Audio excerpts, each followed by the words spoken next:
If you're looking for a fun and unusual way to spend some time, this one is for you. Mike Randall takes us behind the scenes to a place that is usually off limits, and it'll have you looking at the Buffalo Museum of Science in a whole new light. It's a special place, usually off limits and under lock and key.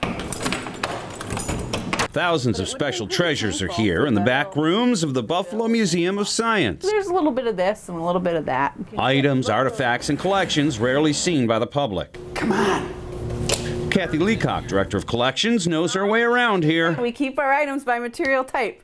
So we call this our fluid preserved collection. If you don't like snakes, this may be a good time to look away. This is an example of a collection that we don't exhibit, we use for research. With the icky stuff out of the way, Kathy shows off a collection of cash. Well, different forms of money. Everything on this table are part of the Knox money collection. Here's what they used before standardized currency: tobacco, salt, cheese, hair, and the stone from the island of Yap. Normally, they're like 6 or 7 feet in diameter, so ours is it is sort of like Yap change. The museum offers these behind-the-scene tours for adults 18 years and older. Maybe you'll meet Tony. We thought you would like to meet him. Or maybe you'll get to see some of the pieces from the Pan American exhibition. Or two-headed calf, or icky time again. But this is a fake shrunken head. It's not real. You can find out more information about these unusual tours at the museum's website. Behind the scenes at the Buffalo Museum of Science. Always a few surprises, even for Kathy. And you would think after 15 years I'd made it through all the boxes, but I haven't. For the Now Buffalo, I'm Mike Randall. Okay, Mike, thank you. The National Comedy Center is officially open in Jamestown. State leaders cut the ribbon today on the $50 million museum. It features immersive storytelling, interactive exhibits, and artifacts from some of our favorite comics and comedy moments. The Comedy Center will bring more than laughs. Governor Andrew Cuomo says it will also help Jamestown share in Western New York's revitalization. And it'll be good for the economy. People will pay taxes. We'll make the mayor happy, people will have jobs, but it's also good for the spirit, and it's good for the persona of New York. The museum's opening coincides with the start of the Lucille Ball Comedy Festival, and this year some big names like Amy Schumer and Louis Black are going to be taking stage. We're getting a new perspective today on these devastating wildfires that are burning near Redding, California. Well, new numbers show that the Carr Fire, it's destroyed more than 1,000 homes. Another around 200 have been damaged by this. Now, thousands of people, they are still evacuated right now, some of them with their pets, even their farm animals. The Now's Chris Welch met one family who's going through all of this right now. Meet Charlie. He's a big talker.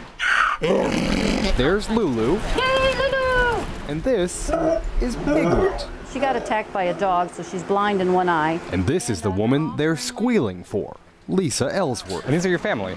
It's our family, yeah. We take them in, and sometimes they've been abandoned. A lot of them have been abused, neglected. Ellsworth runs Tiny Tim's Pals, a pet rescue farm that right now isn't living up to the name of the area they call home. We live in a community that's called Happy Valley. That's because the Carr Fire has been moving frighteningly close to their farm. And over the weekend, they had to evacuate. And that meant getting all her animals. Let's see, 8, 16. Out too. Close to 26. And all of a sudden, our neighbors come driving up and they're like, "Get out, we're being evacuated. The police are coming around." So she piled everyone into 3 trailers and came here. If we can contain them in here, you can bring whatever you have. To the Rolling Hills Equestrian Center. It's one of the few places where owners can bring animals of all shapes and sizes and even sleep on site with them. I had an old couple park here and stay with their cats because the hotels wouldn't let them in with their cats. He says the outpouring of donations, things like fans for the animal stalls, halters, even feed, it almost gives you chills. But right now, Ellsworth needs the animals in a time of real uncertainty. Do you know the status of your house? We don't. But she's been able to keep her mind off it by staying busy. It's like, I'm working on adrenaline. Caring for her animals and others too. But it's those rare, quiet moments. And then once I stop, I kind of get a well up a little bit. And then it's just like, it's all It'll all work out. After all, she says she does have insurance. It's all just stuff, you know? So, worst case scenario, she says she'd use it as an opportunity to build a brand new barn for Lulu, Piglet, and of course, He might see his girlfriend. Charlie. Representatives for the Humane Society that serves this region say overall they've seen about 1,000 animals displaced since the Carr Fire broke out. And about 150 of those animals have been housed here at Rolling Hills, and operators here say those animals and their owners can stay as long as they need. Reporting for The Now in Corning, California, I'm Chris Welch. Chris, thank you. Let's get to the Now news feed. The government shutting down a multi-million-dollar telemarketing scheme. The FTC says it took at least $3 million from people. Callers told people they could get 10 grand just by using their service, but they would have to pay as much as thousands of dollars up front. Well, you could be in for a tough surprise come tax season. More Americans will be writing a check to the IRS. This is according to a new report. The Government Accountability Office says the new tax law has employers not withholding enough from paychecks. A former waitress making good on a wrong from decades ago. The owner of a Mexican restaurant in Tucson receiving an envelope, inside of it, $1,000. It was from a waitress who said she stole hundreds of dollars back in the 90s. She said that envelope had the money plus interest and that she was sorry. All right, finally in our lineup, so much to talk about this week with 3D printed guns, and we're taking a look at something pretty similar. Guns you can assemble right in your home. The company touting them as unregistered and legal. Close look at that when the Now continues.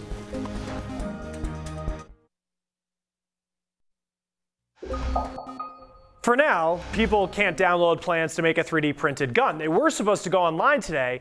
Federal judge, though, blocking the release of the blueprints. There is a new hearing scheduled for that next week. Now, while there is concern about 3D printed guns, no doubt, there's another weapon that we should be paying attention to. These known as ghost guns. Basically, they're kits with instructions that you can buy online legally to make your own weapon. Now, although you look at this, seems pretty involved, you got to kind of know what you're doing. This particular company sold out of key pieces to make a homemade assault rifle. Now, they are legal in most places because they just barely fall short of the federal definition of a gun. Now, ghost guns, they don't have a serial number. You don't need a background check. Just last month in Los Angeles, authorities busted an alleged firearms ring of ghost guns. Congress has considered legislation banning them, but hasn't been able to pass anything. All right, we are looking at the whole other side of the college debt loan crisis. Parents picking up the tab on their kids' education by taking out federal loans. These loans, they don't come with the same perks as some that students can qualify for. And tomorrow on The Now, what you need to know before you commit.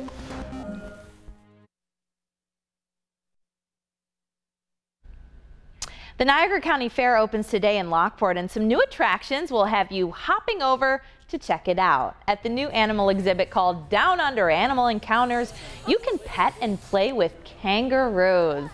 Prepare to be wowed. Scott's World of Magic will give 3 shows a day through Saturday, and they're promising a futuristic show full of fun for the whole family.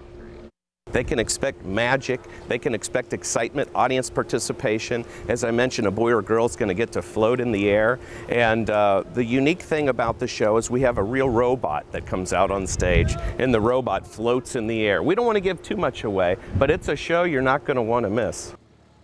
There's also a BMX Pro Stunt show for anyone looking to see some action, and some tractor games for people who like things a little slower paced. We'll see you tomorrow right here on the Now Buffalo.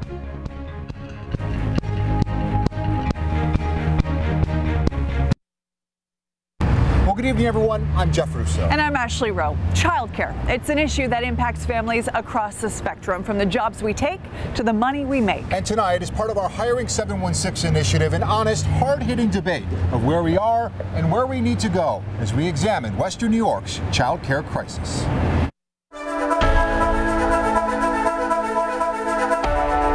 It's really, really hard. We're doing our very best to keep up with demand in the city, and we just can't do it. The cost is just outrageous, double a SUNY education, and people can't afford it. Childcare is very expensive, it's very costly, and people who are having children are really just trying to make it. If we don't get it right, our whole kind of renaissance and economic growth is going to fall short of what our potential really is.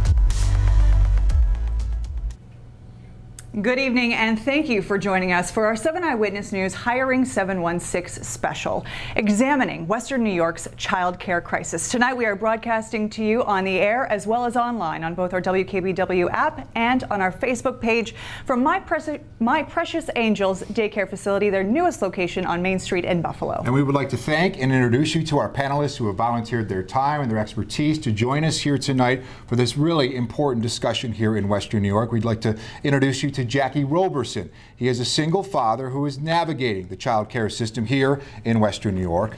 Also here tonight, Felicia Williamson, a mother and the owner of My Precious Angels Child Care Facility, where we are this evening here in Buffalo. And Sherry Scavone, the executive director of the Western New York Women's Foundation. Also, Amanda Kelkenberg, CEO of the Child Care Resource Network, and Jacqueline Hall, Executive Director, Social Services, Family Independence with Erie County. Thank you all for being here. We will be opening up the floor to discussion in just a minute. But first, the highs, the lows, and the hurdles that many parents face when it comes to finding accessible, affordable, quality child care here in Western New York. Elizabeth Woods, her husband Nate, and their 10-month-old son Alexander love to spend time together. But lately, family outings have been complicated by the stress of finding quality child care. It's really, really hard. Last May, Elizabeth accepted a new job with a pay increase, but with less say over her schedule. A required switch to the evening shift quickly followed, leaving the family with a huge hole in care for Alexander and scrambling for options. I had 8 days to find a new daycare. So between both my husband and I, we called over 40 daycares. No one had any immediate availability. Adding to the stress, the welcomed increase in pay meant the family no longer qualified for child care subsidies. With my new job, I make literally like $10 over. If we don't figure out a way to support, in particular, working women and working families, our renaissance is going to fall short. Stories like Elizabeth's are all too familiar for Sherry Scavone, a champion for child care as the executive director of the Western New York Women's Foundation.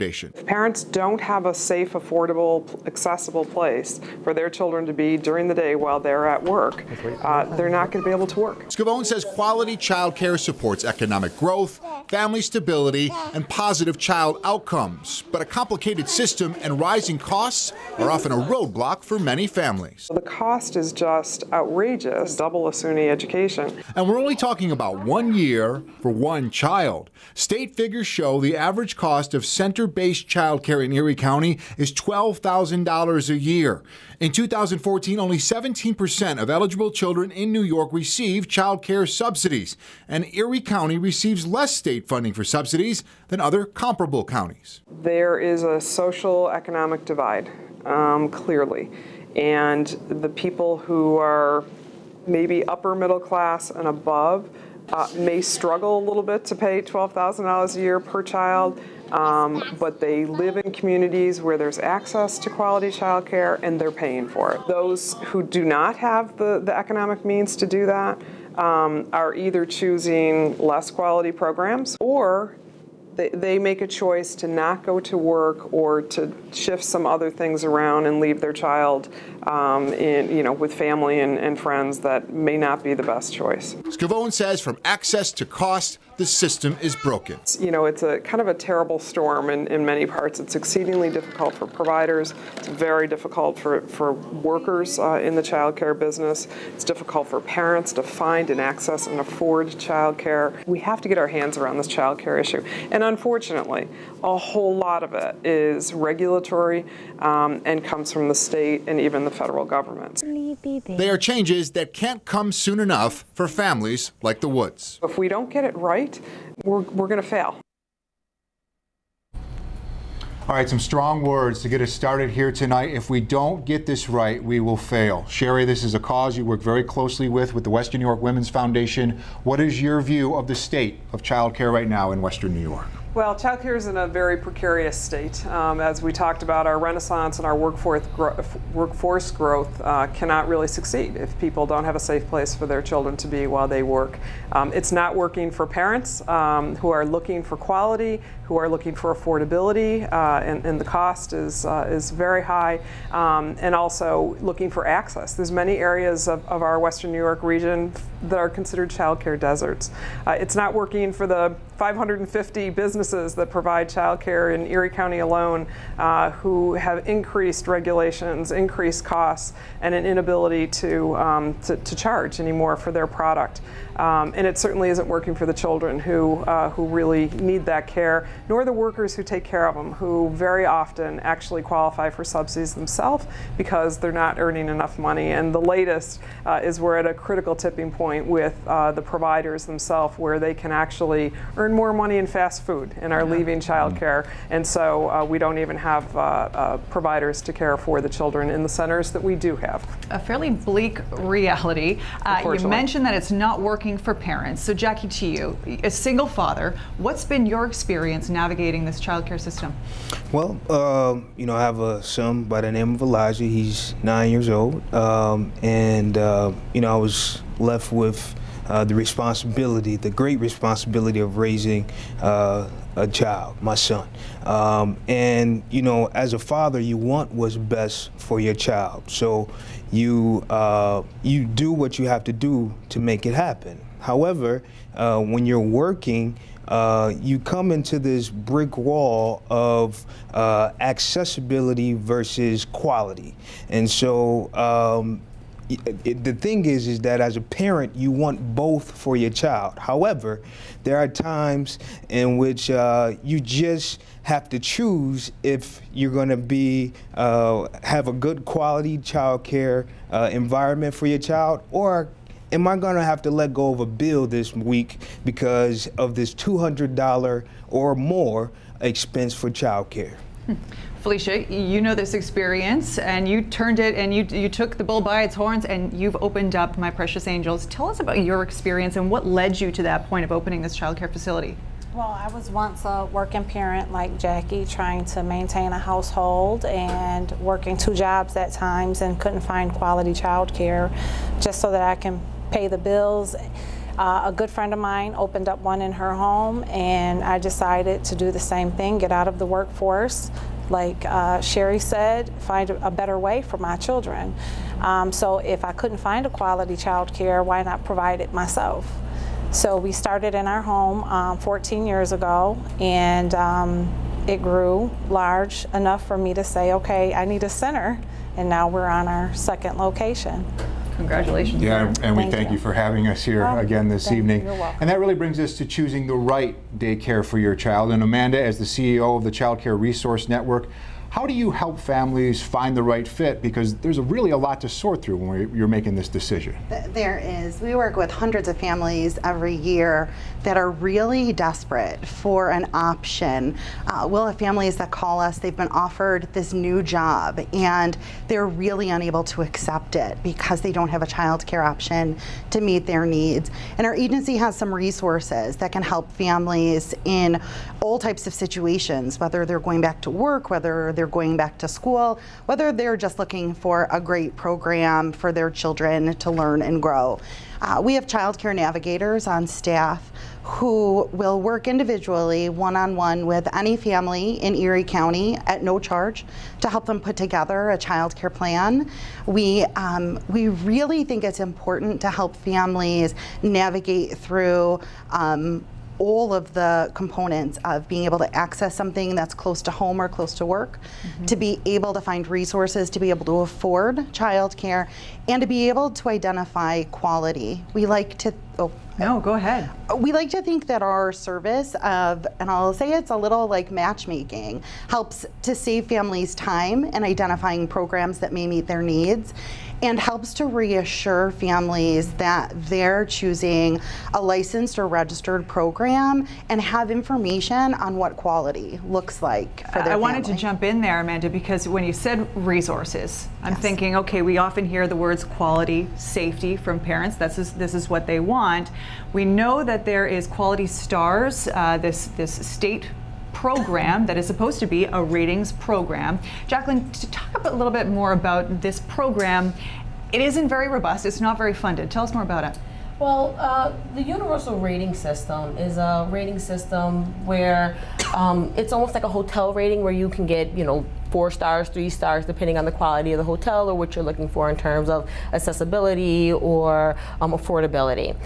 New York State actually did conduct a pilot called Quality Stars New York a few years ago, where they worked with providers in the area to make their program overall stronger in quality. They work with them in the areas of marketing. They work with them in the areas of just bringing in the children into the program and what quality will look like. Okay. Hey, here's a really interesting number for us. For every $1 spent on childcare, we want to talk about how this is not just a women issue, not just a childcare issue. This is a family issue and a workforce issue. For every $1 spent on childcare, $2 of activity is generated for the local economy. So coming up, we're going to take a quick break. Coming up, we are talking childcare costs, subsidies, and that word, resources, available for parents. And as we do that, in the meantime, join the conversation right now on social media. Send us your questions, your comments, or concerns when it comes to childcare and the state of it here in Western New York. You are watching a 7 Eyewitness News Hiring 716 special exploring Western New York's child care crisis. We'll be back in 2 minutes.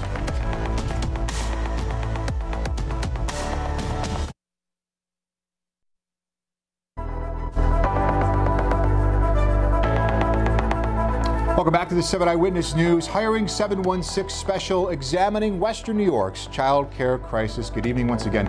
I'm Jeff Russo. And I'm Ashley Rowe. Get this. According to state figures, center-based child care costs an average of $12,000 a year in Erie County. For some perspective here, that is double a SUNY education. And we are only talking about one child for 1 year. Yeah, one child for 1 year, right? But some area businesses are finding ways to help families juggling that work and life and all the costs that go along with it.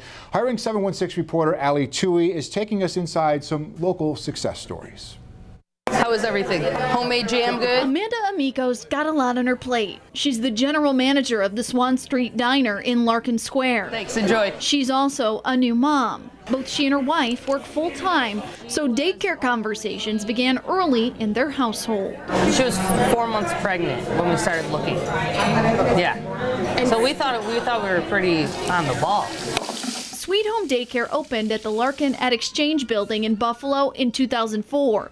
Leslie Zemsky says offering daycare for business in and around Larkin Square was a no-brainer. In some ways, we've taken inspiration from how the Larkin Company ran, where they provided a lot of extra amenities for their employees. We do the same thing. So the tenants who are in this building, we felt it was a very important component to offer on-site daycare here. We could put the actions under the recently column. Over at Rich Products, daycare is also a priority for company employees. John Zernheld's 2 children attend the center. In Zernheld's case, he's able to drop his kids off here at the daycare and then walk a few steps to work. And the office is right around the corner. I'm not making more stops around the city, and it's, giving me that right work-life balance that I need. Rich's contracts with EduKids to run the facility. It covers the cost of rent and utilities, so Rich employees pay less for childcare here